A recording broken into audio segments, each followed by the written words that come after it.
Olá, investidores, boa noite. Meu nome é Marcos Almeida. Hoje eu vou mostrar para vocês como devem olhar os fundos imobiliários no atual cenário do mercado financeiro. Para vocês que não são investidores que vivem no mercado financeiro, apenas querem fazer seus investimentos, existem coisas básicas que a gente precisa aprender. Não é necessário a gente fazer uma análise 3D, 4D do mercado financeiro com vários detalhes. Para fazer nossos investimentos, às vezes coisas muito básicas são suficientes. Vocês devem ter visto esses últimos dias a notícia do aumento da taxa Selic. E isso afetou o mercado de uma forma geral. Agora, o que é importante a gente entender para a gente cuidar dos nossos investimentos?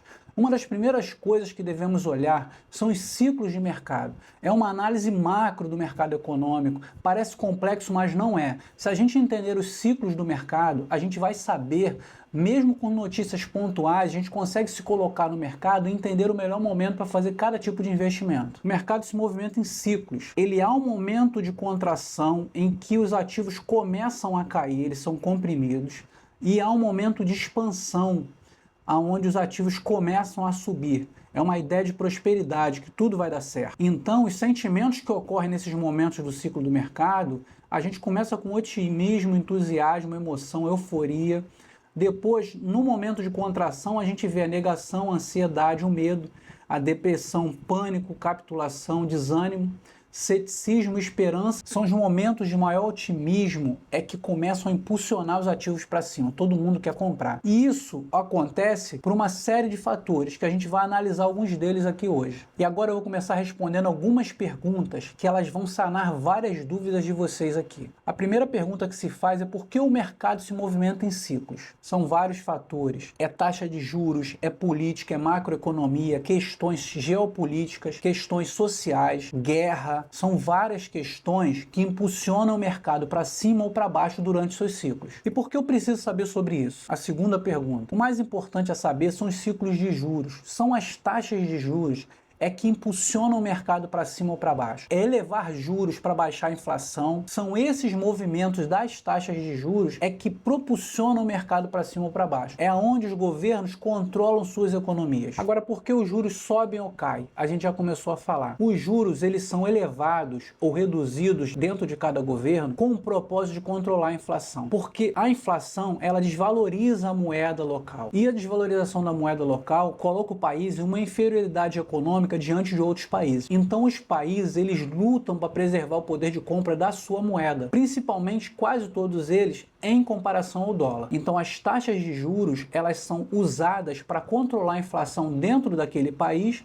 e controlando a inflação você evita a desvalorização da sua moeda. E como funciona e o que é a inflação? A inflação, a grosso modo, é quando temos muitas pessoas ou muito dinheiro para comprar poucos produtos. Quando temos uma escassez de produtos e com uma demanda de crédito, uma demanda de dinheiro muito grande no mercado, faz naturalmente com que esses produtos subam. E subindo esses produtos, a gente verifica a desvalorização da moeda. Esse é o efeito da inflação. E a quinta pergunta, por que os juros controlam a inflação?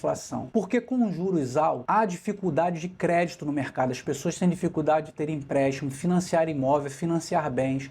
E essa dificuldade de crédito faz com que pouco dinheiro circule no mercado. E pouco dinheiro circulando no mercado, os poucos produtos que tem acabam reduzindo seus valores. Porque, ao contrário, quando a gente vê uma taxa de juros muito baixa, uma facilidade de crédito, de empréstimo, as empresas têm muito crédito, possibilidade de pegar empréstimo, elas contratam mais pessoas, contratando mais pessoas, a gente vê mais pessoas empregadas. Essas pessoas empregadas faz com que circule mais dinheiro no mercado, porque uma quantidade maior de pessoas com dinheiro no mercado aumenta a demanda por produto. Isso faz que os produtos elevem seus valores. Então, quando o governo sobe a taxa de juro, ela cria uma dificuldade das pessoas terem dinheiro. Naturalmente, há uma redução da inflação, na teoria, pelo menos. Então, caminhando para a ideia dos nossos fundos imobiliários, a gente viu a notícia essa semana que o Banco Central ele elevou a taxa de juros de 10,50 para 10,75.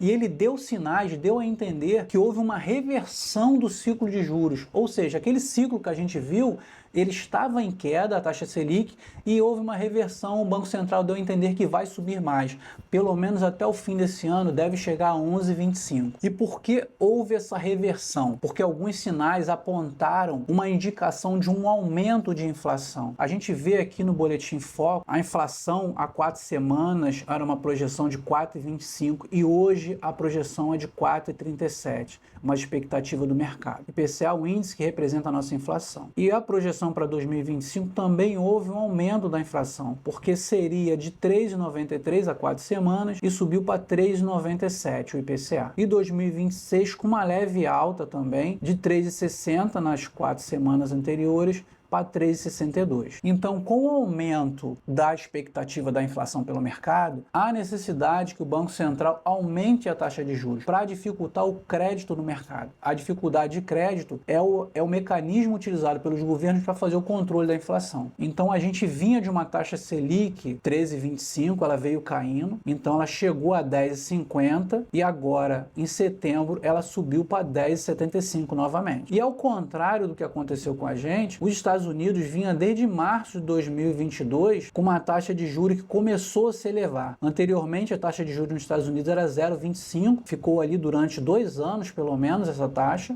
Uma taxa muito baixa, ou seja, quase ninguém ganhava dinheiro na renda fixa nos Estados Unidos, então eles pegavam dinheiro lá a crédito para investir em outros mercados emergentes. Então, isso se reverteu em março de 2022, quando as taxas de juros começaram a subir nos Estados Unidos e ela chegou ali em 2023 a 5,50, permaneceu por mais de um ano a 5,50 e agora houve uma reversão da taxa de juros dos Estados Unidos, caindo de 5,50 para 5. Então, quando há um corte na taxa de juros, uma queda, os investidores começam a verificar que eles vão perder rendimentos. Então, o que eles fazem? Eles tiram o dinheiro da renda fixa e colocam na renda variável, que seriam as ações, fundos imobiliários e criptomoedas. E ao contrário, quando há um aumento da taxa de juros, eles começam a perceber que é mais vantagem eles deixarem o dinheiro na renda fixa, correndo menos risco, do que eles colocarem dinheiro na renda variável para ganhar a mesma coisa ou até menos. Ocorre que a gente teve um cenário aqui de corte de taxa de juros nos Estados Unidos e aumento de taxa de juros no Brasil. E aí, como o investidor deve se posicionar? Esse cenário aqui no Brasil, ele indicaria que a gente deveria correr para a renda fixa, tirar nossos investimentos de renda variável e colocar na renda fixa, que ela vai pagar um valor, você vai ter mais tranquilidade, vai render quase 1% ao mês na renda fixa. Mas é claro que o investidor de longo prazo, ele não deve pensar somente em proteger seu patrimônio na renda fixa, porque como a gente falou lá no início, a gente trabalha com ciclos de mercado. Em algum momento as taxas de juros vão cair e você precisa ter comprado ativos de renda variável baratos no momento da alta da taxa de juros, porque você não vai ter essa oportunidade quando as taxas de juros estiverem lá embaixo. Então agora falando dos fundos imobiliários especificamente, pensando que a gente deve colocar parte do nosso patrimônio em renda variável e pensando nos fundos imobiliários, aonde a gente deve alocar? Com a alta da taxa de juros, os fundos imobiliários de papel, eles tendem a se valorizar mais, porque eles são atrelados ao IPCA, a inflação, ou a taxa Selic, que é o CDI, então eles acabam tendo rendimentos muito maiores. Por isso eles se valorizam durante a alta da taxa de juros. E por outro lado, os fundos de tijolos, em especiais as lajes corporativas e os shoppings, eles se desvalorizam nesse período, porque há uma diminuição do crédito, aumenta a vacância, aumenta a inadimplência do pagamento de aluguel. Para muitas empresas que têm dificuldade de crédito, elas acabam perdendo parte do seu patrimônio, elas acabam tendo dificuldade de gerar renda e acabam ficando inadimplentes. Há uma circulação menor de pessoas nos shoppings devido à falta de dinheiro, à falta de crédito. Por conta desse risco, os fundos imobiliários de tijolo, eles tendem a se desvalorizar nos momentos das altas das taxas de juros. Então, o que eu devo fazer nesse cenário? Títulos de papel se valorizando e pagando muito,